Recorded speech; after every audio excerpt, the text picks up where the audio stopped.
books and all the work.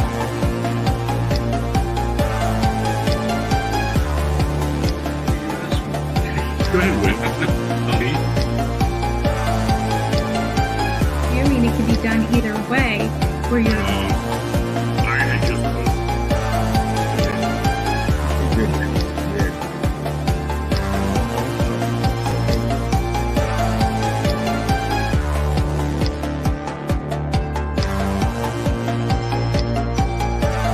Majestic, but it's eerie. 50s, so they're very old, but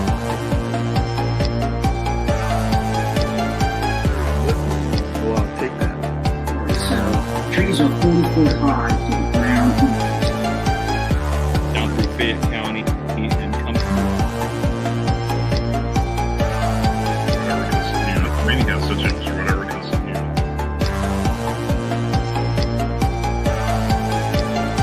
There's broken EVPs. The eyes of a cat.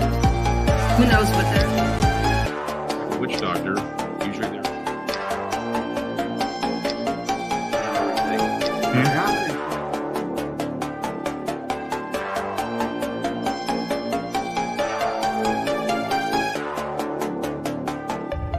A self-described witch, and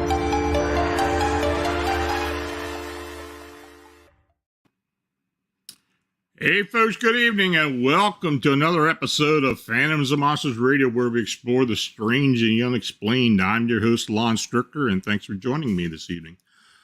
If you enjoy our content, then please subscribe, like, and share our presentations, and please feel free to place comments as well.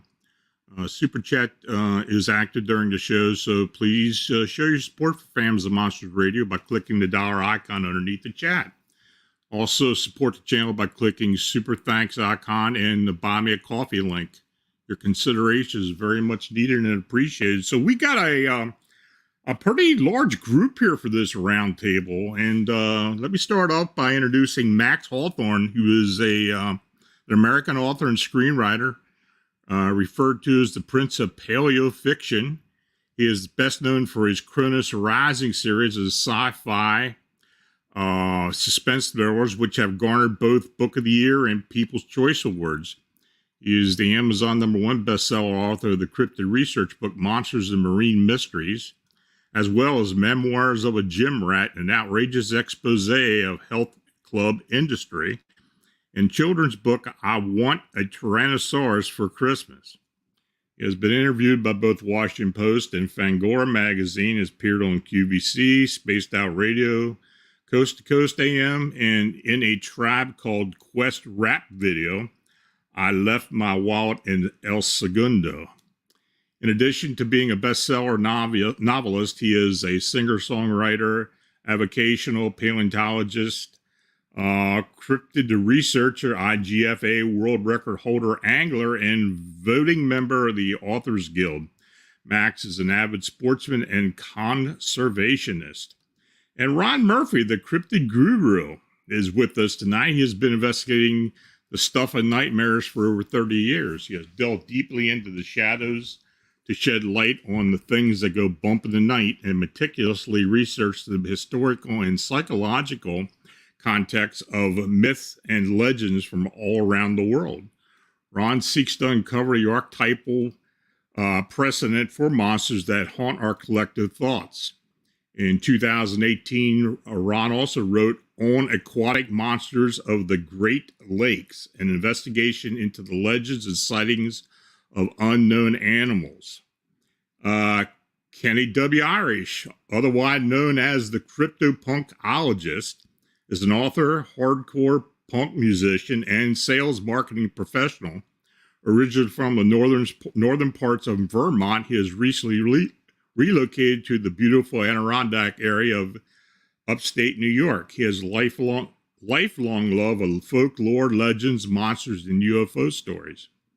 He has regularly attended and spoke at writers' guilds, groups, conferences, festivals, and various other platforms across the country.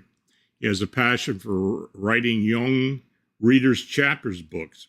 In late summer 2022, International Cryptids and Legends and the follow-up to American Cryptids was released via Beyond the Fray Publishing.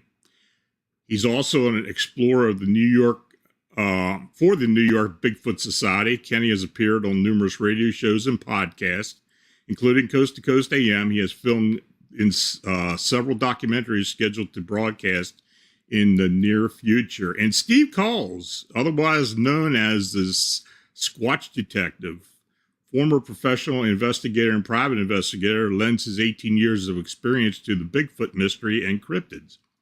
Steve has appeared on numerous local news programs across the country and national venues such as Fox and Friends, and interviewed in print in over 100 newspapers over the last 10 years. Steve has appeared on the History Channel series Monster Quest and America's Book of Secrets, the National Geographic documentary The Truth Behind the Loch Ness Monster, in the Nat Geo Channel series Paranatural, Destination America's Monsters and Mysteries Unsolved, and Paranormal Survivors. So, guys, thanks for joining me this evening. It's a pleasure to be here, my friend. Thanks for putting up with me. Absolutely. Yeah, thanks for the invite. Well, I mean, we got quite a group here tonight. I don't know. Kenny's still there? Maybe he backed out for a second. Well, he'll be back. Oh, boy. So let me start off with Max. I know Max was on with Bernadette a couple weeks ago, and you kind of do a lot of this as far as paleontology and fossils and such with aquatics. Tell us a bit about what you've done and what you're doing now. Right now, I'm drinking out of a Stitch mug that belongs to my daughter, so risking life and limb. Well, let's see. I mean, the paleontology thing was, a side effect of all the research that I do for my novels. The Cronus Rising series is paleofiction, so you're dealing with prehistoric marine life in the present and what might happen if you introduce an apex predator, obviously, into our predator-depleted oceans and such. But so, I mean, I did a lot of stuff. I mean, I solved the mystery of plesiosaur locomotion, how they use their foreflippers to swim. Did a formal paper on that with paleontologist Mark McMenamin and Paul de La Salle from the UK.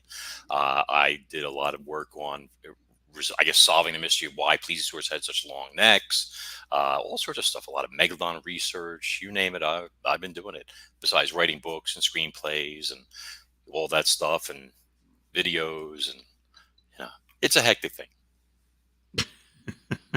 I don't know. I mean, there's so much stuff. I'd just be blabbing about it. Like I was telling you, we just did a YouTube video with evidence of a 32-foot white shark. A whale carcass with yard-wide bites taken out of it, with tooth marks, etc. So where was that at? That washed ashore on Briar Island. That's Nova Scotia. And it worked out nicely because actually one of the researchers, she took photos of the carcass while it was still at sea, and all the bites were fresh. And then when it came ashore, her husband filmed it and everything, got me measurements and all this stuff, and then he dissected it. I mean, he took the skeleton, etc. But it was so falling apart at that point. At that point, it didn't matter. But we got actually a 30-foot humpback with bites. I can't even show my hands because the screen's not big enough here, but big enough, like we're talking a shark the size almost of the one from Jaws 3. Wow. So, yeah. The only thing is now we need the actual shark. Yeah. So, Steve, I know you did a Loch Ness documentary a while back. What came of that? I mean, what was involved with that at the time? Well, let's see. We really weird how it happened.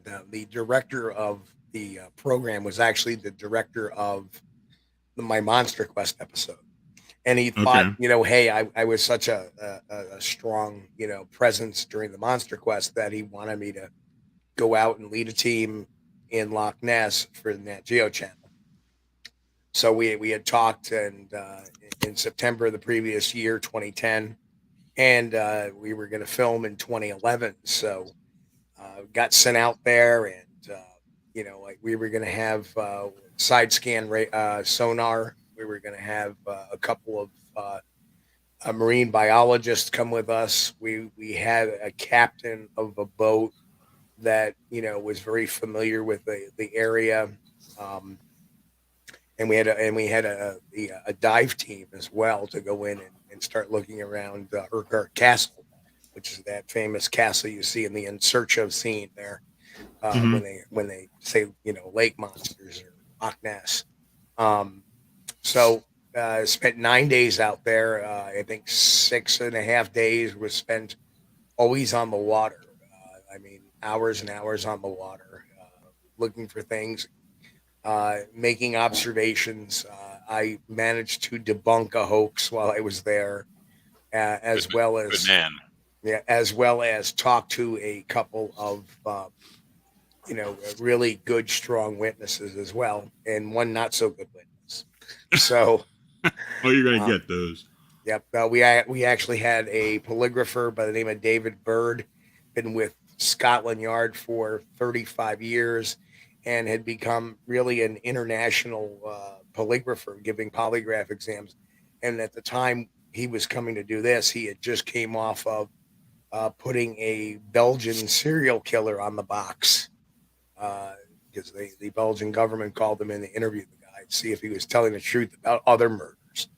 So he was there, and we got along splendidly because, my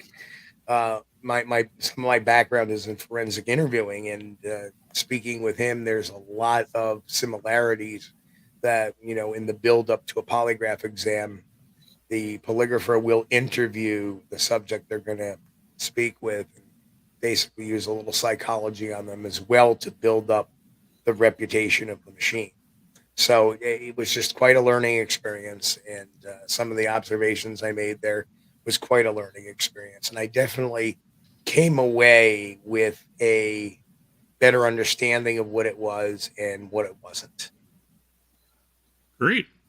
So, Ron, you're a folklorist. I know you wrote a book about lake monsters, or I don't know, what are your thoughts on lake monsters? We've got one semi-famous one here in Pennsylvania with Raystown Ray, but overall, what are your thoughts on this? Right. Well, I think it's very intriguing. One of your listeners said that lake monsters act kind of like a gateway drug onto other cryptids. I think there is truth to that, because I first became interested in these kind of strange, unusual animals from In Search of. Whenever as soon as you see that surgeon's photo, you immediately are drawn into it. It's like the Patterson Gimlin film. You immediately want to know as much as you can about it. And I was whenever I was in graduate school, I was studying history. It so happened I was studying in Stirling, Scotland, which is a hop, skip, and a jump from Loch Ness. I said, I have to get there. I have to get to Loch Ness. So I was able to take a tour of the lake. But it's really fascinating because so much of the world nowadays is very domesticated. So Loch Ness is a huge body of water, but all the water that's feeding into it is pretty well tamed at this point. The access to the ocean is now part of the Caledonian Canal, so it's very difficult for things to get there. But as a historian, I like to look at the way people looked at things in the past to see if somehow, as Shakespeare would say, if the past is prologue, if it still makes sense to this very day. So I just became interested in all these lake monsters, because what is so interesting is when we talk about Loch Ness, or we talk about the Great Lakes, or even Lake Champlain, all of these lakes were made right around the same time, about 14,000 years ago, at the end of the last ice age. So there's something to be said about that, right? So if we are looking at something, we have to look at a commonality. And there is indeed a commonality among not only lake monsters, but even the longitude and latitude in which these lakes happen to reside. There's something going on geologically and geographically about these things, and it starts kind of making sense after a while. So, Kenny, what are your thoughts on these aquatic cryptids?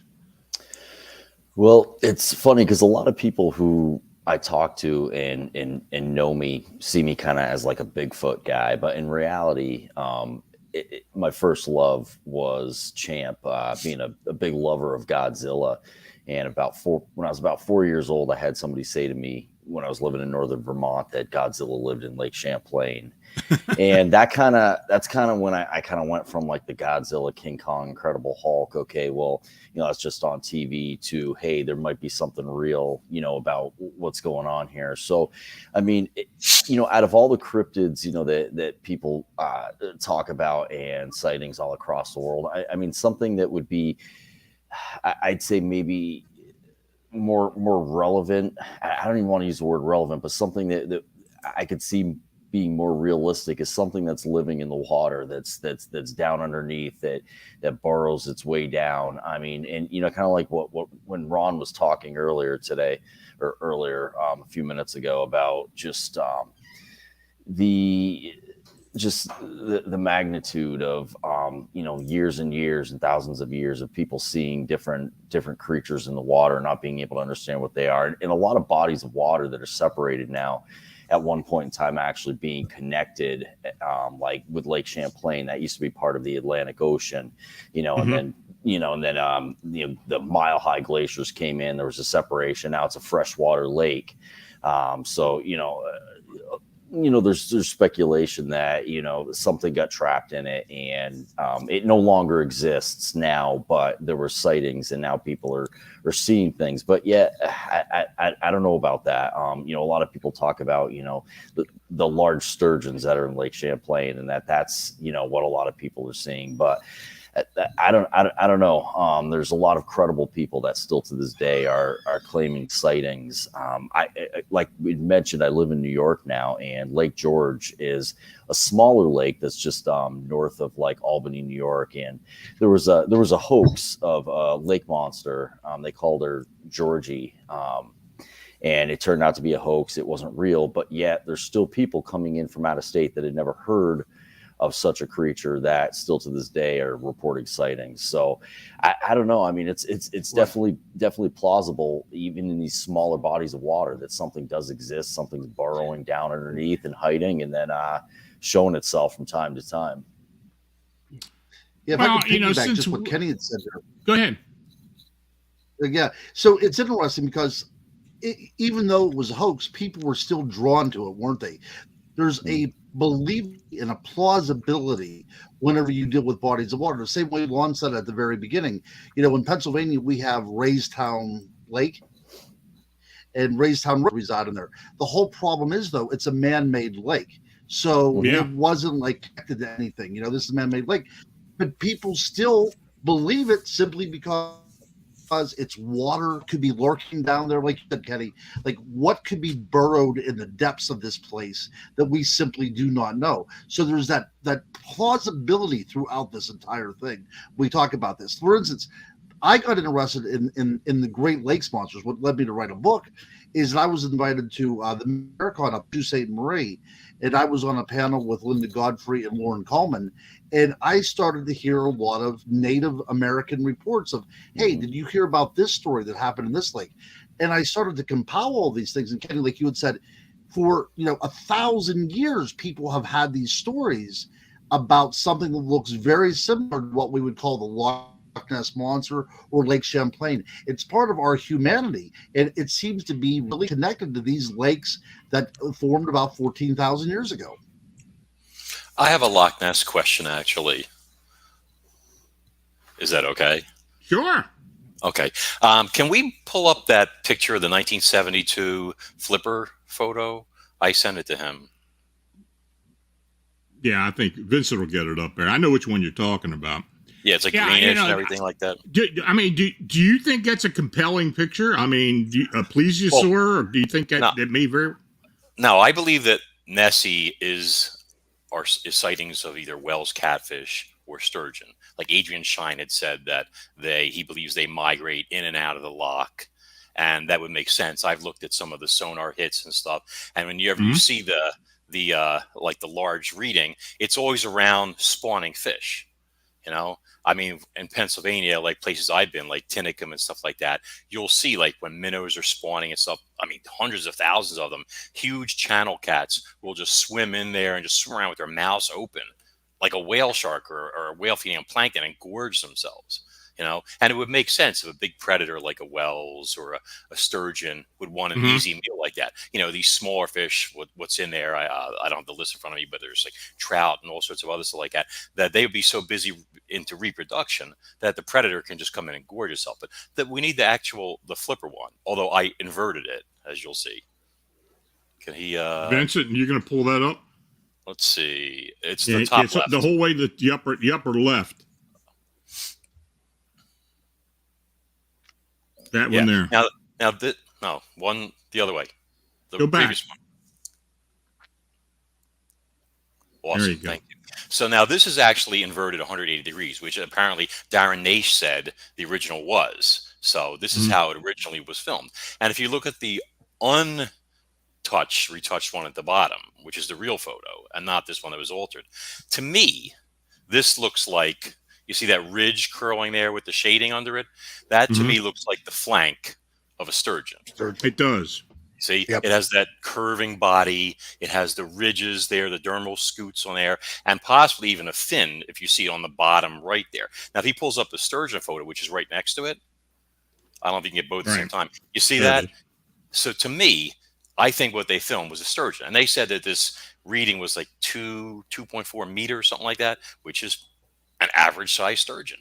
You know, so I don't think it was a flipper, but I think it was something organic, and I think that's what it was. I'm just curious what everybody else thinks.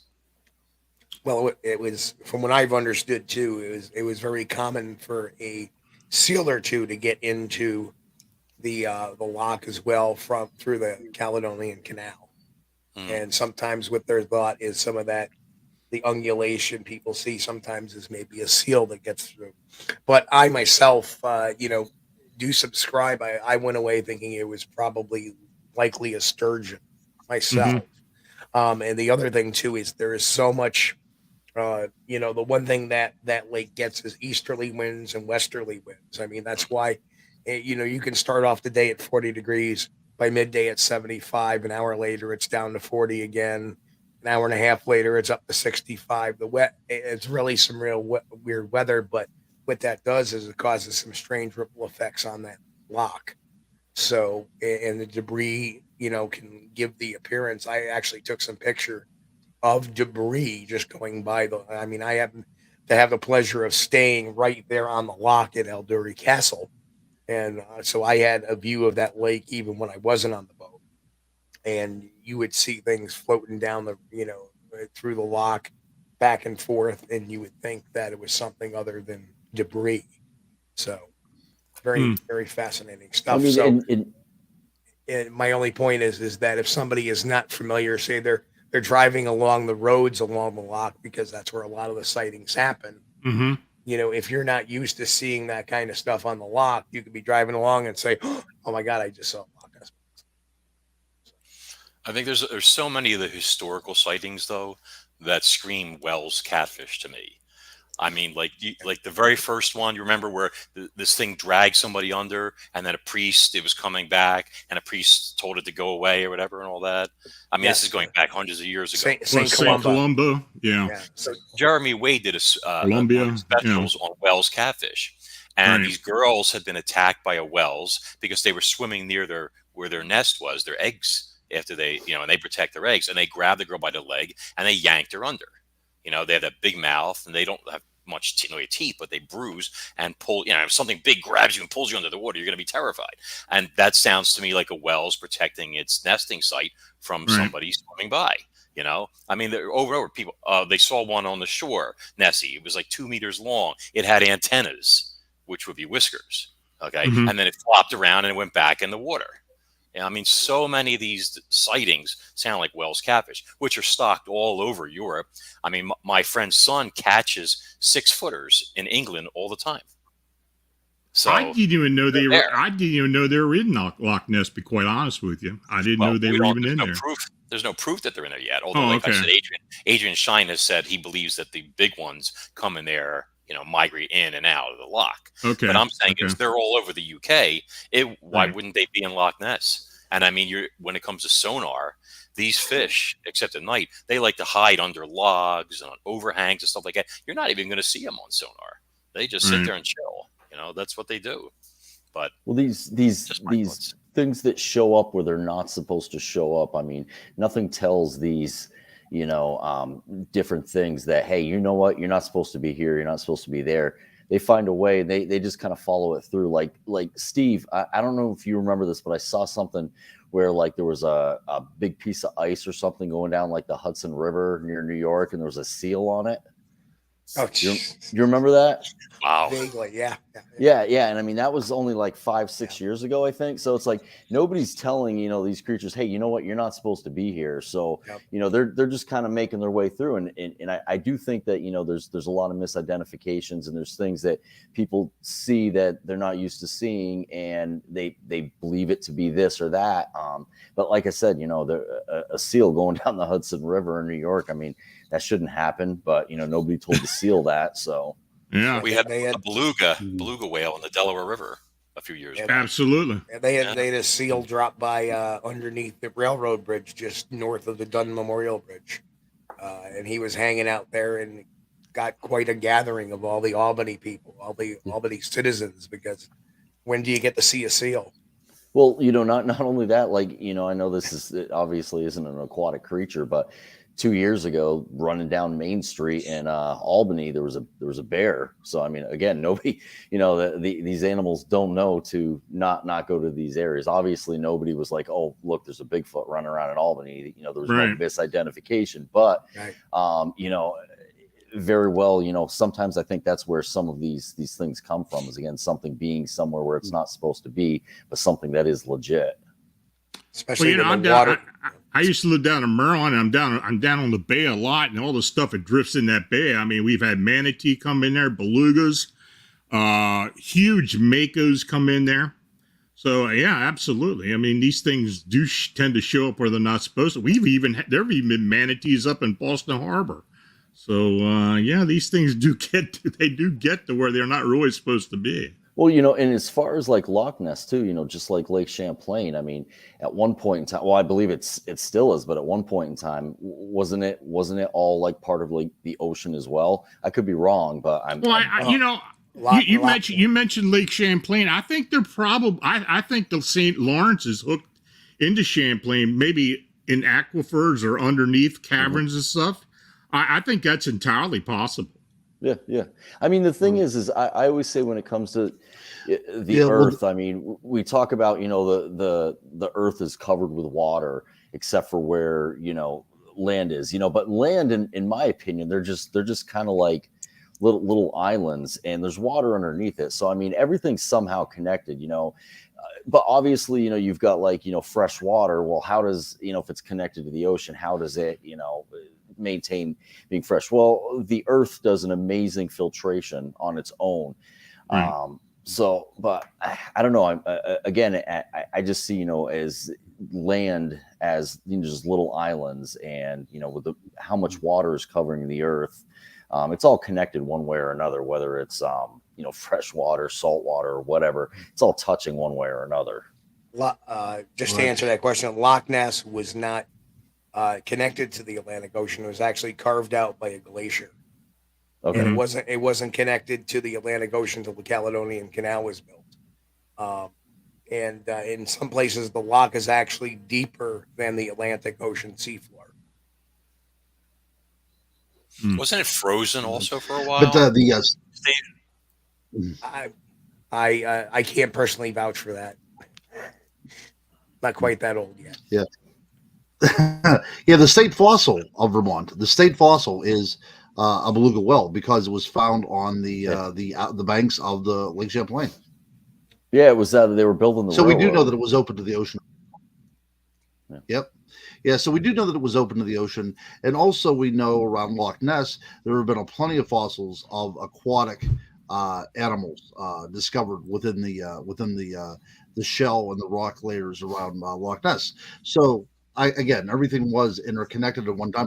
And I truly think as a historian and as a folklorist, I think when we talk about the similarities in worldwide flood narratives, we're coming pretty close to this as the source, in my humble opinion, because, 40 years ago, what was yesterday in our mind as human beings. And so many times we probably would have been able to watch this. Our ancestors would have been able to watch this. And it had to have been absolutely terrific whenever that bit of land that was holding back all the water finally gave way. Mm-hmm. It would indeed appear as if the world was flooding. Ron, you're still getting that glitch, at least on my end, where you're like delayed a little. Yeah, you are a little bit delayed, Ron. Yeah, you are. Anyway. All right, yes. Now, and I'm going to ask Max to answer this initially, but what are the chances that there could possibly be unknown aquatic cryptids in our oceans, even our lakes, but in our oceans more particular, like megalodon or something that was by the fossil record that was known to exist at one point and doesn't know it's supposed to be extinct, you mean? Yeah, etc. I think that the chances of unknown or incredibly large life forms in the ocean is 99.9%. I mean, you're talking how many million cubic miles. If I had Monsters Marine Mysteries in front of me, I'd have that answer to that. But millions of cubic miles of ocean, only 5% of the ocean floor has been explored. That doesn't include the average of 11,000 feet of water above that, obviously, and what's in it and all. But I mean, it goes on and on. I looked, researched gigantic squid, mega sharks. I interviewed Gary LaMotta's friend who was with him when he saw that 38-foot turtle. I'm sorry. I was thinking of Nova Scotia at the same time and all that. But I mean, it goes on and on and on. But in terms of the shark thing, I don't believe that Megalodon is still with us because you would need a breeding population of at least 500 animals, number one. And since my research suggests that the adults were primarily scavengers, you would be seeing them a lot. You'd be seeing a lot of whale carcasses with big bites out of them, etc. But when I did all the research for the book, and even since then, we keep coming up with evidence of sharks that are impossibly large compared to how big they're supposed to be. Right. I think I documented 1, 2, 3. I mean, in Marine Mysteries, the biggest one is this one off of the Galapagos. I call it the Galapagos Giant. And marine biologist Simon Pierce photographed a 40-foot whale shark. And then on its left caudal flank in the back there, it had a bite scar 4 feet across with tooth grooves still visible from a shark, which suggests a shark about the same size as the whale shark. There were all different ones that I did the number crunching on and research and all this stuff. And then since then, more and more has been coming up. A photographer, I think it was in 2019, he photographed an 11-foot great white with a 30-inch bite scar on its flank, which again is much bigger than they're supposed to be. And most recently, like I was mentioning before, when we did this documentary, we got a whale carcass with yard-wide bites taken out of it. So I believe that, and even the Discovery Channel mentioned this, they think that marine biologists are saying that white sharks occasionally suffer from gigantism, and in which case they could be twice the length potentially that they're supposed to get, which makes sense. I mean, I've caught insects that are 2.5 times as big as they're supposed to be. There are American toads that are supposed to only grow 4 inches that grow 8 inches in length sometimes. Gigantism exists. And if that was the case, then you got to figure that, number one, you don't need a breeding population anymore. It just pops up here and there, which explains why they're rarely seen. It also means that those genetics are not going to be passed on easily, because if a female white shark is 40 feet long and a 16-foot male comes up and tries to romance her, he's going to be a snack. You see what I'm saying? And if it was reverse, if it was a 35-foot male and something like that, and trying to approach an 18-foot female, she's going to run for her life. See? So, I mean, that's the only thing that makes sense. The tooth punctures seem to indicate white shark from what we've looked at and stuff. I mean, they just keep popping up, though. There's got to be at least 5 of these animals alive right now that are much bigger than 20 or 23 feet. So that's just my opinion. Anybody else want to? If you want to see them, by the way, I can start whipping out all sorts of megalodon teeth, meg ancestor teeth, white shark teeth. I got the ribs, the fossils, the tooth marks, the munch marks, you name it. There's a giant display case right over there filled with goodies. Why don't you pull up the has video? anybody else got any thoughts on that, or are these? Are we? Is it possible that these creatures are coming from another period of time, or still around, and are still inhabiting our oceans? Well, that reminds me of that movie. I think it was called The Meg. Have you guys seen that movie where they think they're actually at the bottom of the ocean, they're furthest down, but then they realize that there's actually another layer there, and that's when they go down and they come across, and there's all kinds of creatures that they've never seen, and then when they go back up through there, I guess that's when one of the large sharks follows them up through. So it's funny because since that movie's come out and I've watched it, I've had like many people say, hey, do you think that, and some of them are, conspiracy theory people, hey, do you think, this is why this happened, this and that. And that's why you see certain things that come up that people don't necessarily understand. And, and I don't know, but, again, when we talk about, how much of Max talked about how much of the ocean that we've actually explored and been able to actually see and that we know about. I mean, obviously, yes. I mean, you would see, like Max had mentioned that, there'd be you'd see a lot more, and there'd be a lot more devastation with something like that around. But I don't know. I just the fact that that movie came out and a lot of people are actually kind of jumping on board with that. Just I don't know. Just kind of makes me think. Anybody else got any thoughts on that? Do you want to pull up the video and show the whale with the bite marks on it? Yeah, if Vincent can get it up. I beg your pardon? Well, Vincent can get it up on screen. That's what she said. That's even worse. Wait, no. That's... Well, anyway. You asked me to come on. Remember that. Right. Okay? This is your fault. I didn't give him the URL, though. I gave him the URL for some other recent footage of cryptid creatures, possibly. And I wanted to show people so we could talk about what they might be. I can send it to him right now if he can do it quick. Oh, if you want to.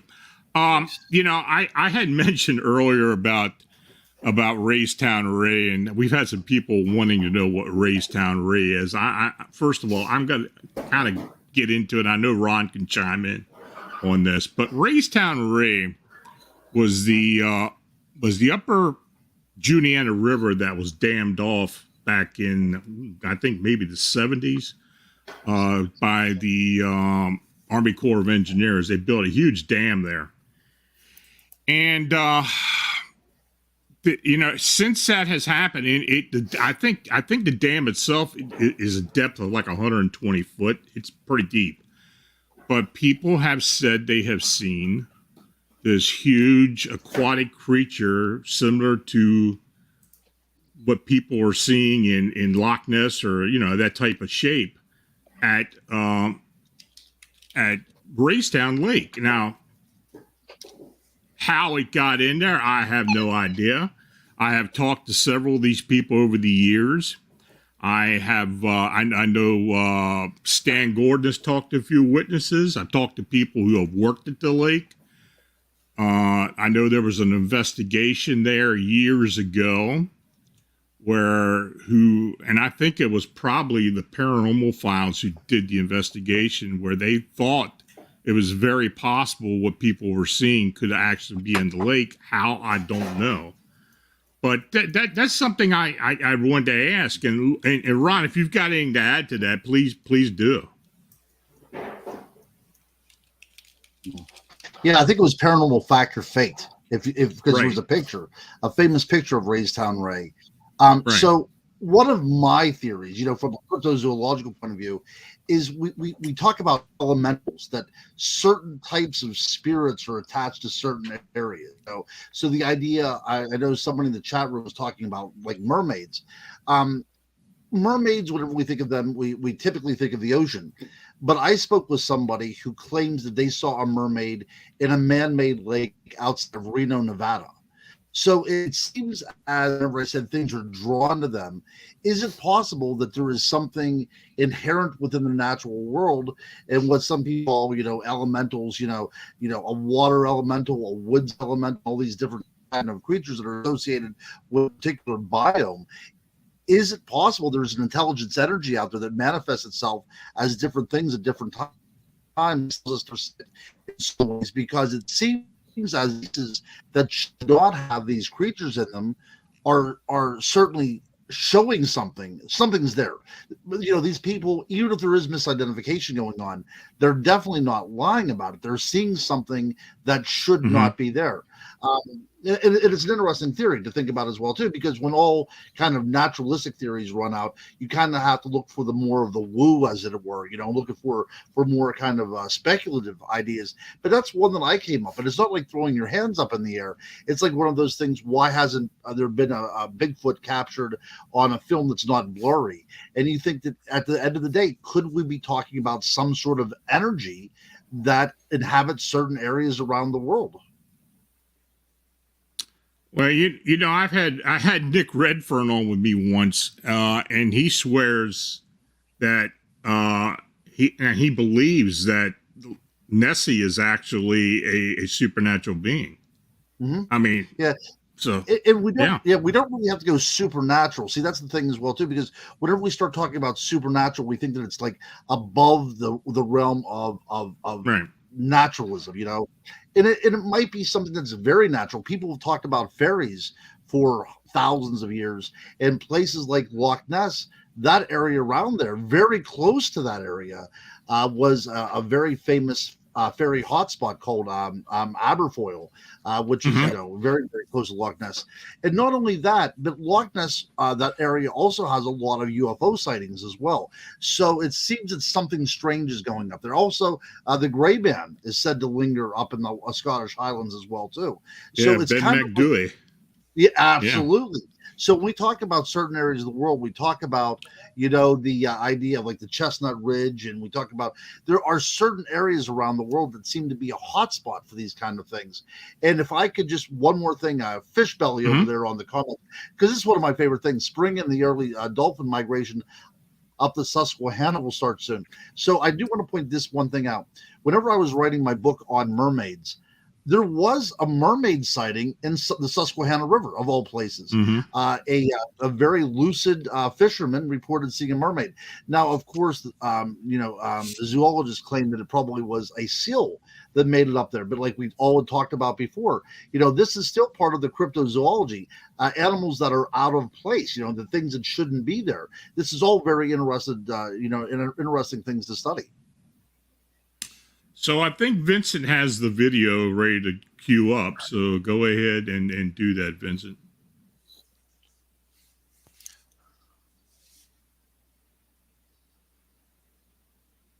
You'll have to listen to my voice narrating. I apologize in advance for that.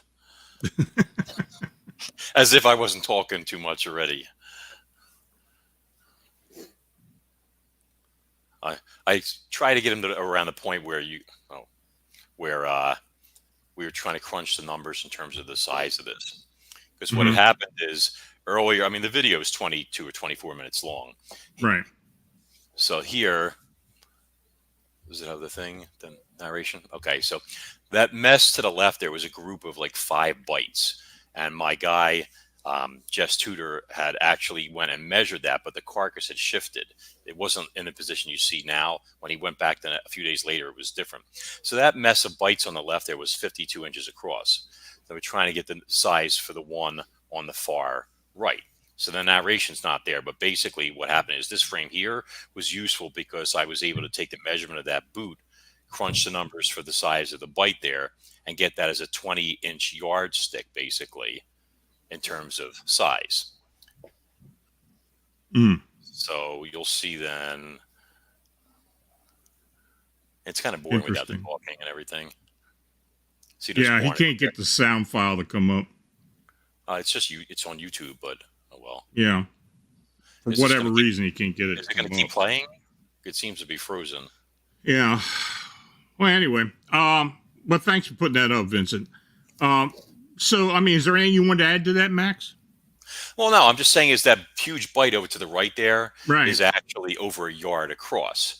And we were able to crunch numbers to show that. Then later on, when the carcass was at sea, there's another bite where this whale was wounded by a ship strike. A propeller had chopped it up on its shoulder quite badly. Oh. And so there's another bite on there where it's fresh, where you could see it, and compare that to like the fin and stuff. And you realize that bite is also at least a yard across. So there's a fresh one with individual tooth notches, and then there's this one over here. So you put those together, basically, you're talking about a carcass that has fresh and non-fresh bites a yard across. See, that's the incomplete bite right there. This carcass is obviously pretty deteriorated. Well, somebody in the chat wanted to know is there a possibility an orca may have done that? An orca's bite isn't shaped like that. It's narrower. It looks more like a lizard bite almost. You know, their teeth. Remember, they're dolphins, so that rostrum is not like they don't have that cookie cutter bite that a shark takes. A white shark, a tiger shark. You know, they take these semicircle chunks. They excise flesh. When an orca bites, it leaves grooves like this. It bites in and it shakes and tears to rip out chunks. You know, they don't just like excise flesh like a shark does, if that makes sense. Their jaws are designed to grab like the flukes of the great whales and hold them in place, while others batter the whale to death and rip it apart, etc. So they tear out jagged chunks by sheer force, shaking their heads, that type of stuff. But if you look at an orca skull, like I think the biggest one I came across was only like maybe 20 inches wide, like the jaws and stuff, you know, tooth to tooth, something like that. It's in the book. I can't remember everything, but nowhere near. I mean, that would have to be like Leviathan or even bigger to get a bite that size. But the shape it's you know, you could see the teeth. It's definitely a shark bite. We had a question from Space Cadet Lottie, since we were talking about the UK, and he wanted to know about the what we thought about the evidence for bow Nessie at Lake Windermere in the Lake District of UK. You know, I had looked into that when all that first started coming out, and I don't know what everybody else thinks about that, but it seemed to me that was a publicity stunt for the resort and the lake. I don't know what was going on there. Does anybody have any information on that? Well, I know that's a very beautiful area. You know, that's the area where the Romantics wrote. But you know, I don't remember, you know, the Coleridge ever writing about the monster in Lake Windermere. But I think that you're getting pretty close to the point, my friend. I think that we're talking about a tourist industry wanting to hang its hat on something different. Yeah, I think that's what it was. Yeah. I heard the same exact thing, that it was kind of it was definitely a publicity stunt. And you know, my background in marketing, I mean, I've heard a lot of things to kind of get things on a map, to get people to come out. I mean, it's just like if you think about, you know, when you know, Ghost Hunters came out and got really popular, and then everybody got kind of excited about it. You know, hotels and places, you know, and inns, you know, they never wanted to say, hey, you know, hey, this is haunted. Now they're like, hey, no, this is haunted. Now people are coming out. So before, you know, things kind of changed over the years when something kind of got cool. So it kind of pulls people in. I just wanted to throw something out real quick, because it's got brought up twice about the creature in the man-made lake. Something that, you know, has been brought up, and I think I even saw somebody mention something about it in the chat as well. So a man-made lake, body of water. So it's there. And this has always been kind of a question of mine too. Could there have been something in the ground that did get disrupted and, I don't know, hibernating? I don't know. And then at some point, you know, ground was saturated and then it came about. That's not where, you know, I didn't want to say expertise, but you know, that's where I'm really weak in that. But I just kind of wanted to throw that out, because I saw somebody say that in here, as well as I've heard that outside of here in other chats and different things like that something could have been stirred up, something could have been dug up to a degree. So I just didn't know what people's thoughts were on that. I just thought it was kind of interesting, because again, somebody threw that in here. What do you think, Max? Like Kenny said, totally not my area. I'm more like, extinct animals and all that other stuff like that.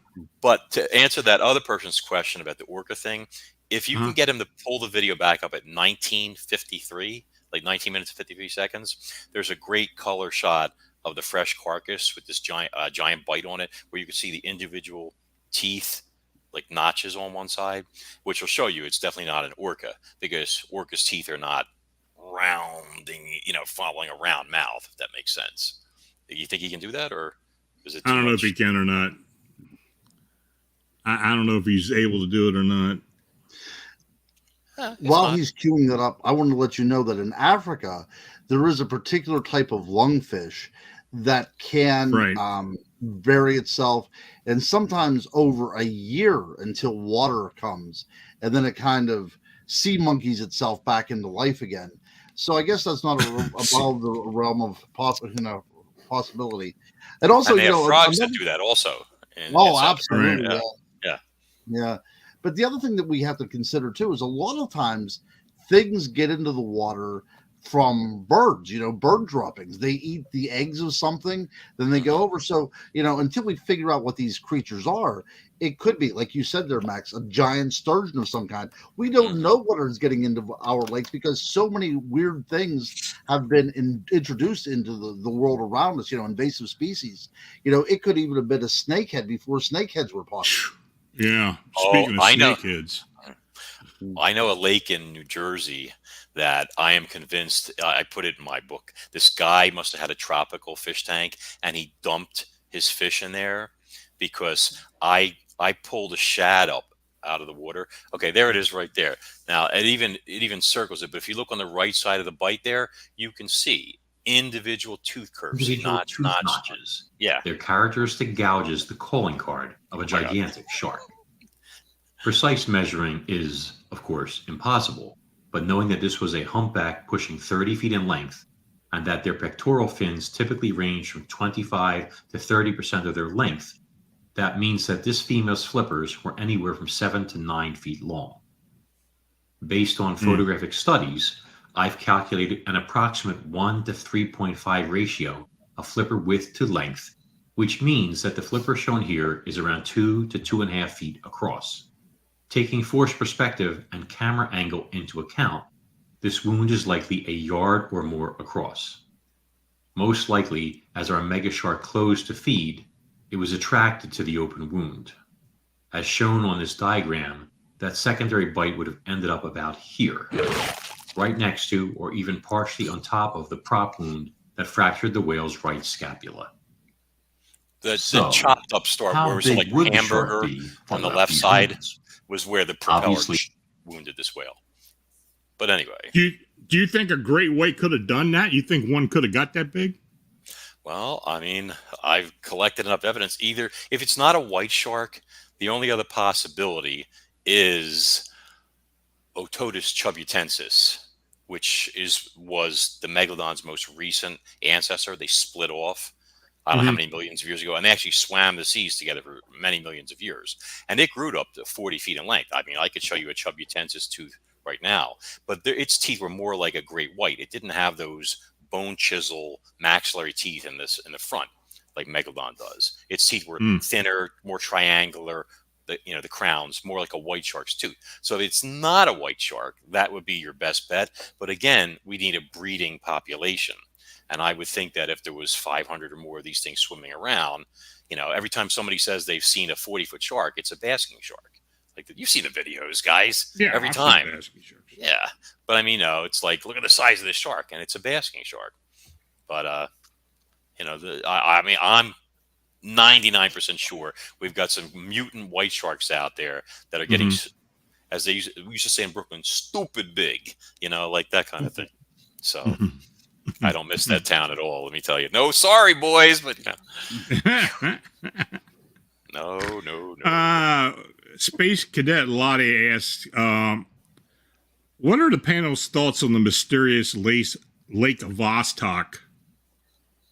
I imagine that, I have heard it. I have heard there is supposedly a creature in there. Has anybody got any comments on that? All I can say is, since we got through COVID for most of the way, let's not start exploring any new lakes anytime soon. Let's give it a couple of years before we pull out our next thing. Good point. Yeah, I tend to agree.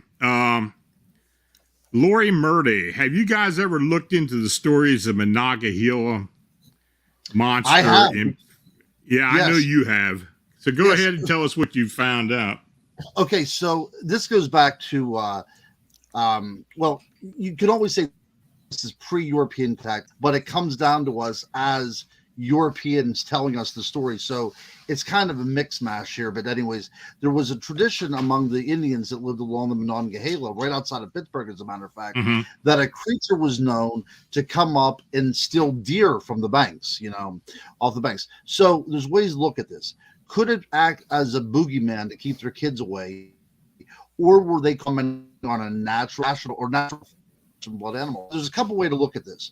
It seems to be very reptilian the way they describe it. Okay, and we know that by the time that the English came to Jamestown, there were alligators as far north as the Potomac River. So, is it possible that one summer one could have found its way into Pittsburgh? Sure, possibility, but usually folklore is based upon something rather than just a one instance thing. There has to be a continuity here.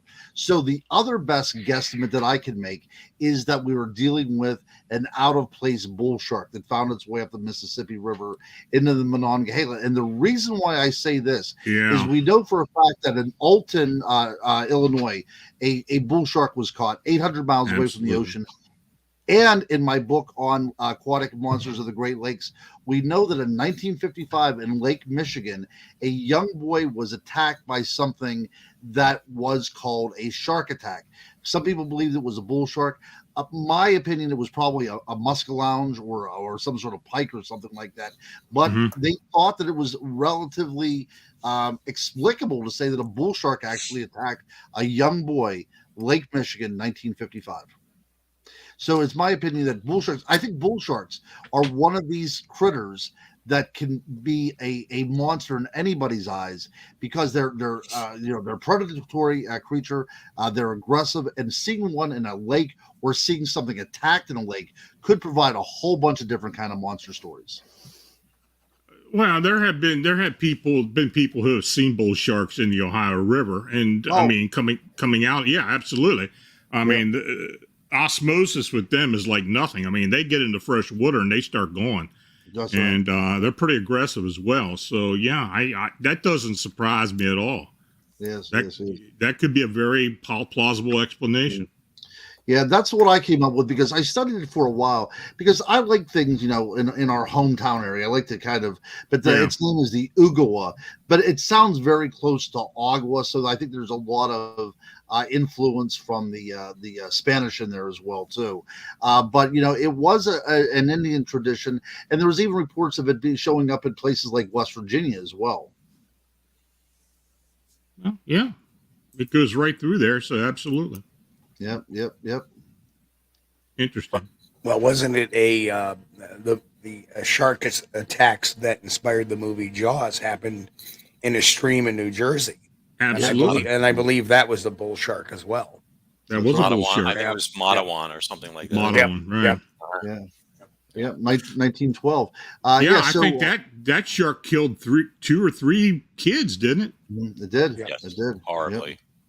And it was relentless. It would not give up its prey, which sounds like a bull shark. Once they latch on, it's not like a white shark where they bite, spit, and wait for you to die, and circle. They just hang on and keep tearing and tearing and tearing. So it's hey, can he pull up this Cadborosaurus video I sent him a link for? Because I'd like to get people's opinion on that if possible. Yeah, I'd like to see. I'd like to talk about that as well. That thing is kind of. Talk about the Catosaurus anyway, Max, so people have an idea what you're talking about. I honestly, I mean, I know the general reports that it's this creature that's been seen, different characteristics. Supposedly, there was a carcass of a small one at one point. I mean, I think it relates more like to these giant turtles with the head and the neck and all that. But there's a video that was from 2009. It's black and white, and it shows a creature or creatures moving along laterally, surfacing. One spouts. So obviously it's either a cetacean or a pinniped or something like that from the look of it and all. But the one shot, the head shape is very, very characteristic. And I know what I think it is. I want to see if Steve and Ron and Kenny, what they think about it. You know, well, I know I know which one you're talking about. You're talking about the kind of the head, the horse-shaped head on that thing. No, this head comes out and it's square. Oh, okay. Almost like a little sperm whale or something like that. And then there's another video that I sent a link for that came out a few weeks ago that was filmed off of North Carolina. This is recent, and it's a similar type of thing. And I believe I saw that too. Yeah, with the same exact type of animals and stuff. I don't believe there are some. And people are saying, "Oh, it's a mosasaur, it's an alligator, it's a plesiosaur, all this stuff," and I'm like, "No, it's blank." But yeah. No, I've had people. I mean, I posted it up on the blog, and people are telling, "Well, it's just a manatee. It came north." No, that's not a manatee. I mean, I hate to be like crushing people's dreams and stuff like that, you know, explaining logical explanations for stuff, but I'm not going to like feed into the hysteria. If I see evidence that this is a cetacean, I'm going to say it. And people that shot the video or promote the video might get pissed off about it and all that. I'm not trying to rain anybody's parade. I'm just not going to support, you know, a falsehood or a hoax or anything else like that. You know, it is what it is. You have to follow the science. And if the science shows me a pair of whale flukes breaking the surface, I'm going to say, there's the flukes. You can see them. There's the peduncle. There's the lobes there, you know, etc. It's a whale. So I guess I threw him off asking for that with no notice. I'm so sorry. We'll see. We'll see if he can get it up there. you know, I don't know if you guys know this, but I saw a Bigfoot almost 30 years ago. Oh, really? In the water and swimming. Is that right? No joke. Where was that at? This is in Connecticut, in Squance Pond, which is a lake adjacent to part of Candlewood Lake, where the state park is there. And I watched this thing. I'll blab until if you want me to until he gets it ready. Fine. But so this is literally like about 30 years ago. Me and my brothers, my family had a big house on Candlewood Lake then, and so we were there for the summer. We decided to go to Squance. There's a causeway between these two lakes. Okay, and the causeway is piled up rocks, gravel, little road on top of it, and then there's like this, I guess, steel reinforced concrete, like 6-foot pipe that goes underwater, that under the causeway that allows the lakes to share water. Animals can swim back and forth, yada yada yada. So we went there at the crack of dawn. It was like still dark out. Oh, there we go. So let's look at this really quick. I can go back and talk Bigfoot. Okay. Go ahead and let it roll, Vincent. There's a whole family of these darn things. Last year, he shot this video of what looks like a sea monster. Okay, you can see the square thing come up and spout. Right there. You see that? Yeah. And they're going to play it again. It'll be in slow motion. You see the sea lions. Held up. If he can grab that, pause it when it does he's bringing that. it up again. Those aren't sea lions. You see the sea lions. Held up. It's got humps that they're 20 to 30 feet long. They're long. Right there. See that? There. See its spout? And that square head right there? Okay. So I gave him... Oh, that was good.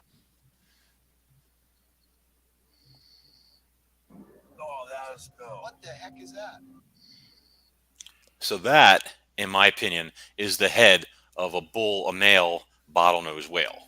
And I sent him a photo of one for comparison, and you'll see it has that exact same square shape that they grow, this bulbous, melon on the front there that looks identical to it.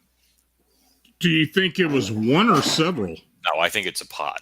And that's why you get this, like you Oh, guys were okay. saying, and Steve was saying, like with the seals and stuff like that, and Yeah. these cetaceans are moving along in a family group, this type of thing. And that other video has this is actually the other one's more interesting because it looks like it's not anything supernatural or a cryptid in my opinion, but it has one of those. I sent him a frame if he can pull it up. Gosh, I should have numbered these and sent them by email or something like that. But let's see. Where are you? Okay, so tell him the first one right. Okay, that's the flukes. Okay, so we can look at that real quick. If you see that, no, that's a dorsal fin. Okay, that's the fluke. So you see that yellow thing is the peduncle. The green dot is for the right fluke. And the red one is the left one, which is already flushed down and already starting to splash into the water. You can see when you see it swimming, you'll see the tail curve up and whatever. So there's no doubt this thing has flukes, that it's a whale. But this is not that old video. This is the newer one. Okay. Right. And there's a couple shots I sent them showing, because they were like, well, where's the dorsal? And there is a nice shot, several images there. You could see that's the dorsal on one of them, breaking the surface, etc. and stuff. You know, I had to go through this thing frame by frame practically, which was a pain in the butt, you know, to shut people up. That's a dorsal fin. Anybody who says that's not is, you know, smoking something. Sorry. But so, you know, you're dealing with whales here. But the cool thing about this newer video is you have this square head at one point, and he has a frame of it somewhere on there. If I wish I could get in there, but hold on. Where are you? Now that's okay. Now hold right there. Now that, okay, is a male of a different species. This is why I'm saying this footage is interesting. There appears to be two mature males. You see those pointy things up there? This is why people were saying it was an alligator or something like that. Okay. So if you pull up now, I gave him an image of whales there. This is a sexually mature male. No, all right, so that's the one with the square head. I can't keep track. That's not it. No. The group. There's another one, a group of 4. Yeah, right there. And you see the top one there? Now that's a mature male of a different type of beaked whale. You see how it has those alligator-like knobs on top of the head? That is what that is in that frame. Okay, but then there's another frame in there where you can see it in the video where the square head pops up, which is a male of a different, like a northern bottlenose whale. So to me, it seems like you've got two different species right there. See the square head coming up? Okay, when you see the video, it's undeniable. So it's like you have two different mature male species, two different species swimming together. And I don't know if that happens in the wild or not, but it's happening in this video, in my humble opinion. But yeah, that's unusual. You'd think that they'd be together like that, but who knows? Or maybe they're just passing along with each other or finding the same food. But that's the same square head species that is in the Cadborosaurus video. I mean, you saw that thing actually spout, you know, like you see that in the back of the head there and stuff. So that's what they are, in my humble opinion, or my not so humble opinion. I get accused of being an egotistical jerk sometimes. That's what my wife says. It's interesting. I mean, the Cadboro, I mean, I have no idea what that thing was. I know they've had investigations where they've done, you know, documentaries about it, and, you know, but it's all conjecture for the most part. You know, the carcass they did have wasn't really much to look at. Yeah, it could very well have been. And the Cadboro, that was up in Alaska, was it not? I think they see them all over the place, to be honest. Oh, really? Yeah, it's like anything that looks like, you know, unusual, strange. But yeah, that's the thing submerging. That's the dorsal. There's the fluke. That's the other male, but different species. There's the flukes again. That does look like a whale. Yeah, but there's more than one. Yeah. I think it plays again after a little while, like it repeats or something. But I believe you've got two different species of mature males in here, either hanging out together or swimming in the same direction at least, which is an unusual find, honestly. Unless it's common and, you know, see, there's a knobbiness. They're weird looking animals. That's the bull with the sperm whale head, I call him.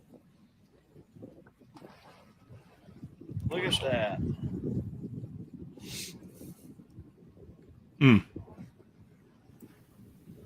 I mean, does anybody here think that's a mosasaur or an alligator or a plesiosaur? Oh, it's definitely not an alligator.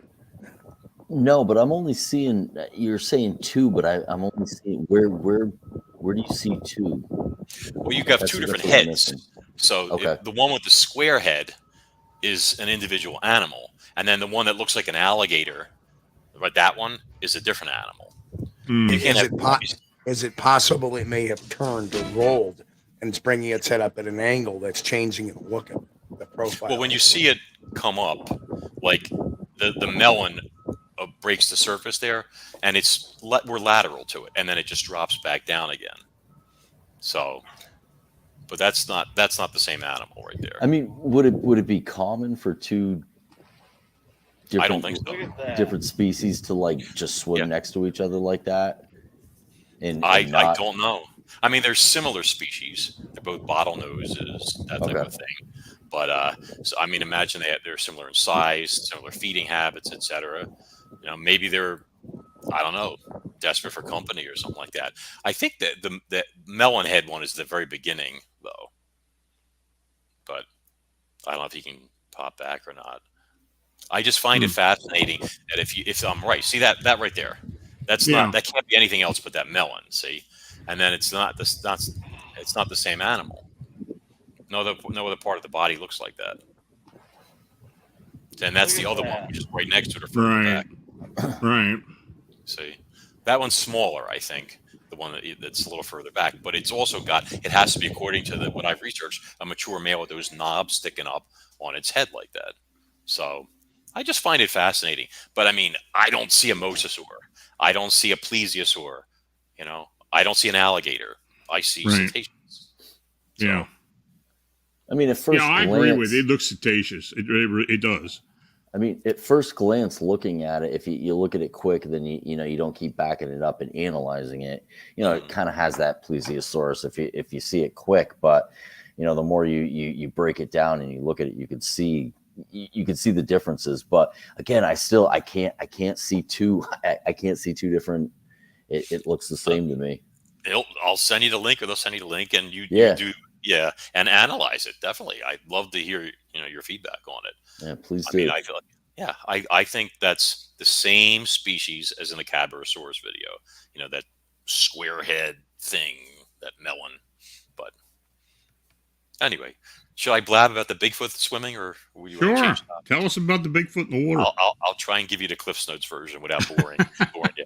So the lake, it had rained its butt off the night before, and it was like the color of coffee. And I don't mean coffee with milk in it, okay? So, we didn't research this stuff. So we got there, we were looking at fish. We had bobbers and minnows. You guys ever go on bobber fishing for? Sure. Okay, cool.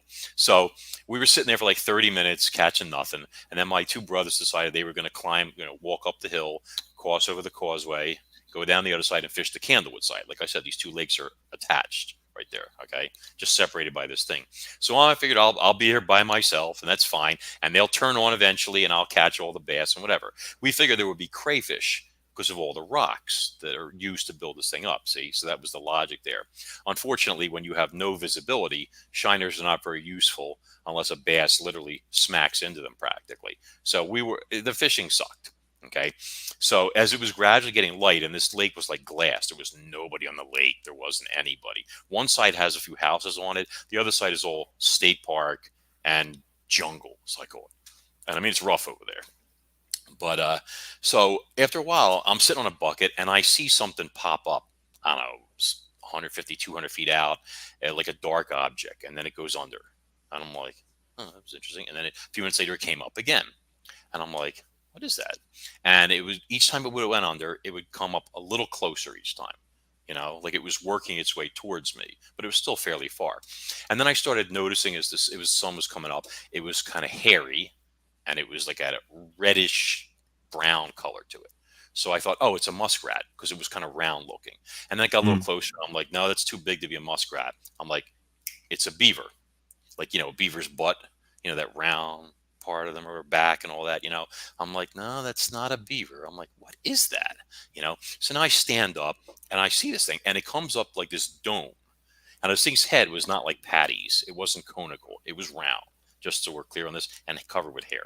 And it would come up like that, and then it would go under. So when I stood up, I started seeing more of it. Like, it was like a body sort of under the surface behind it, and you could see like legs under the surface. And the weird part is when it went to submerge, the legs would move together, like a girl's wearing a mermaid suit, with the tail, not like we swim like a flutter kick or anything like that. So I still couldn't figure out what it was, and I'm like, is that a deer? And I'm like, no, because you know how deer are. People in Champlain, they think it's champ all the time. You see the head and the body. Wasn't that? And then I'm like, is it an Irish setter? Because it was kind of that color. And I'm like, no, that head is definitely not a canine. And I just couldn't figure out what it was, And I was estimating from that vast difference that it was that it was maybe 5 feet long. But, it was kind of head towards me and the rest was back and stuff. So I thought, okay, it kept going under and then coming up, going under and coming up. And in retrospect, apparently it was diving for crayfish. Like it would swim to the bottom, catch a snack and come back up, this type of thing. So when it was maybe 100 feet away, I mean, I'd literally have to go there to gauge the distance and stuff like that. But I decided, you know what? Like, I'm going to climb up the hill on the rocks, the gravel and stuff, and get higher up so I can look down at this thing. I figure then I can see more of it and figure out what it is. So I start doing that, and the rocks like crumble like they did. And apparently this thing did not know I was there sitting on a bucket this whole time. And as soon as that noise happened, it like dove. There was a big splash. And as it did, and this is when I realized it was not something normal, its arm, like this, upper arm, forearm, up to the wrist, like this, broke the surface, okay? And its arm was much bigger than mine and much more muscular, whatever, and covered with thick reddish brown, obviously soaked hair. You saw all this like that at the surface, and then it went under. And then it rocketed towards the narrow channel, we'll call it, that goes through that pipe underwater. And as it did, and I walked over there real quick, I saw like a shadowy form, like, go through. It kind of scared me a little because it seemed a lot bigger than I thought that distance, and the water went like this, like up like that as it went through. So at this point, I had no idea what it was, except I noticed it had an arm like a person, sort of. I was thinking it was an orangutan, which sounds stupid. Why would somebody have a pet orangutan that goes out and is swimming around a lake or whatever? So I rush up the hill, almost get killed by a car, rush across to my brothers. I'm like, guys, there's this big hairy red thing. That's what I was calling it, the hairy red thing, okay? I still get mocked to this day about it. I said, it's swimming through. It's going to come through any second. Well, stupid me. By the time I climbed up this thing, almost got hit, climbed on the other side, this thing had already passed through. So we're standing there, the three of us, we're looking at the water, this other side, and nothing's happening. They're like, I got called a few names, whatever. But then a few seconds later, off to about 100 feet to the side where the other shore is, there's all these lily pads that stick out, I don't know, 6-8 feet, like prime bass territory. And something was under the lily pads and was crashing its way through. You'd see like this, and then further down, it would pop up again and stuff like that. And I think whatever it was in there and working its way along the shoreline and using the lily pads to conceal itself. So I never thought much about it after that. We always joke about catching the hairy red thing and stuff. But then, like, when I was writing Monsters Marine Mysteries, I realized this thing must have been a Bigfoot, like of some kind, maybe a juvenile that had a addiction to potato chips, meaning crayfish and stuff like that, was out there at the crack of dawn, this type of stuff. So I started researching. I found a newspaper article from like the early 1900s where the fishermen were saying fishermen report seeing hairy wild child in lake, and then, so somebody from another network, she told me, well, that's before people knew the term Bigfoot or Sasquatch. That's what they would call them. Hairy wild man, hairy wild child, in this case, that type of thing. And like, we didn't have cameras. There was no cell phones back then or anything like that, this type of stuff, except for the ones that you had, like came with a suitcase and stuff. But so then when I was on the show talking about it, this guy wrote in and he actually sort of reinforced, the encounter, because he was explaining how in the late 70s and early 80s, him and his friends used to go up to Swans and they would camp and they would take out canoes and fish the lake, this type of stuff. And he said that in the early 80s, the last time they went, when they came back to their camp, it had been attacked. The tents had been ripped apart. Everything had been destroyed, thrown all over, etc.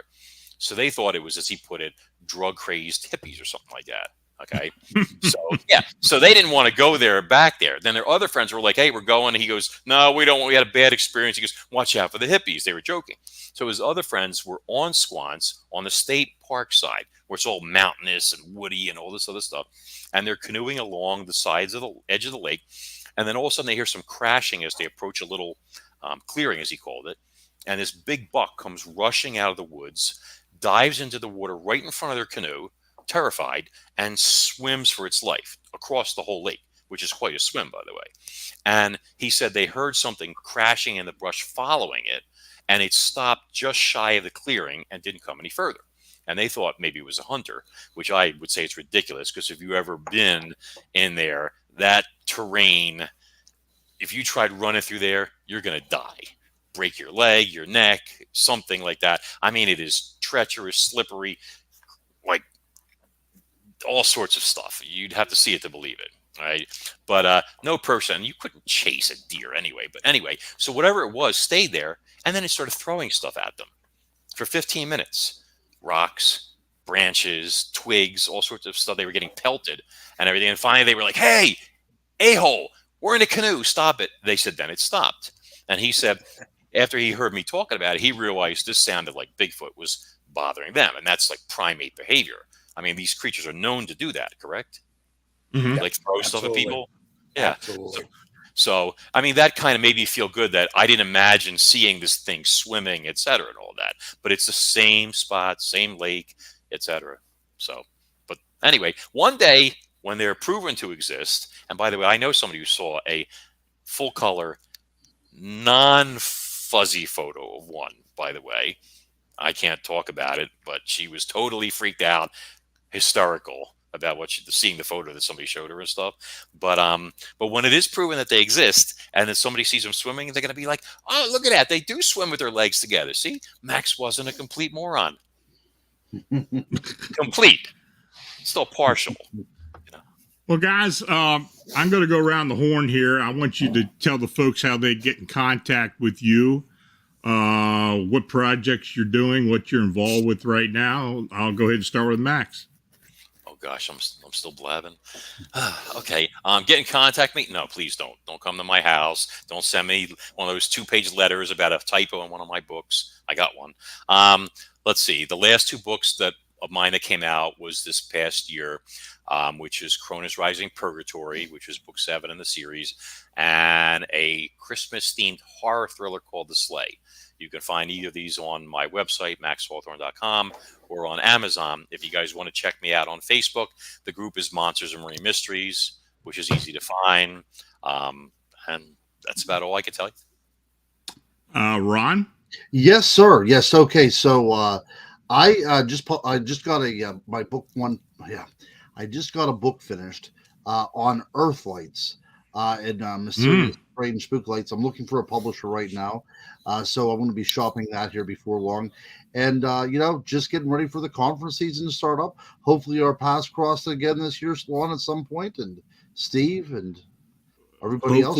Yeah, I'm planning on getting out there this year. So absolutely. I hope we can. If we can hook up. Yep. I'm going to get your book.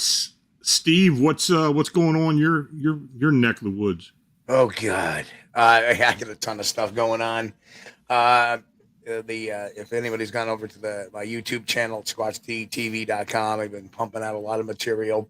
Working on my 4th book, The Psychology of Bigfoot. That's going to deal with everything from why people go out every time and see Bigfoot to some of the trauma that witnesses go through when they see a Bigfoot, and the psychology of hoaxing to boot too. So there's a lot of different elements to the psychology of Bigfoot. Thought it'd make a great read. And I'm, got a bunch of conferences already lined up in Alabama, Ohio, and that's just a couple already in New York. So it's been very busy. Good. And Kenney? Yeah, so I just started the outline for another book that's going to be published through Beyond the Fray. International Cryptids just came out in August, and so once that released, I took a little break and kind of took the rest of the year off on doing any conferences or anything. But I got a couple so far that I've confirmed this year. One's going to be in North Carolina. Another one's going to be in West Virginia.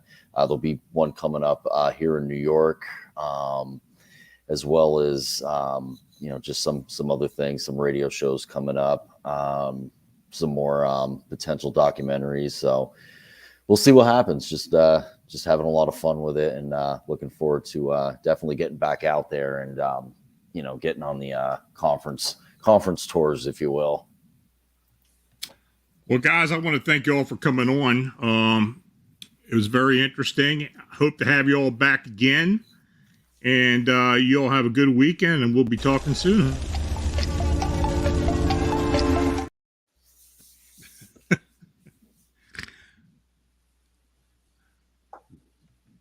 So then again, well, that was fun. Yeah. Okay. Well, thanks for coming on, and you all have a great weekend. Hey guys, thank you so much for having me. It's great seeing you guys. Have a great day. Take care. Now, if you have a sighting or encounter report that you'd like to be considered for the personal report show, or even post on Families of Monsters, feel free to contact me at my email at lonstrickler@familiesofmonsters.com. I want to again thank guys for being on the panel tonight. And thanks for joining me this evening. And thanks to each and all of you for watching and chatting. I always appreciate you all coming in the chat and leaving questions, and some good discussions come up there. And it's interesting to read, so I much appreciate that. So this next Wednesday, 9 p.m. Eastern, 6 p.m. Pacific, there will be another personal report show. And next Friday night, at 9 p.m., we're going to be having a Phantoms of Monsters Fortean research team update show. So we're going to kind of get into what we've been doing, some of the sightings and some of the work some of the people on the team have been doing. So that should be interesting. And stay tuned at 11 p.m. tonight, Eastern, 10 p.m. Central Time for Bernadette Daniel and A Paranormal Light. So until we meet again, folks, you stay healthy and have a safe, enjoyable weekend. Good night.